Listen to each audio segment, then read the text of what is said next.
Pag ganitong malakas po yung bagyo, kasi malakas po yung hangin ni Bagyong Christine ngayon, i-sacrifice po natin tong mga to. Di bali na pong mapudpud. At kahit hindi na po natin makita yung ano niya, bulaklak niya, ang importante po, hindi po siya masira. Kailangan po natin silang i-trim. Pudpurin po natin.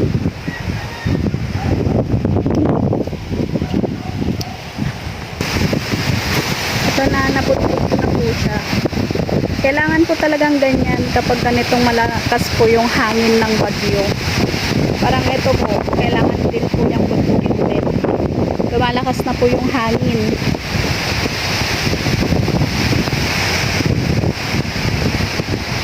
Ingat po tayong lahat.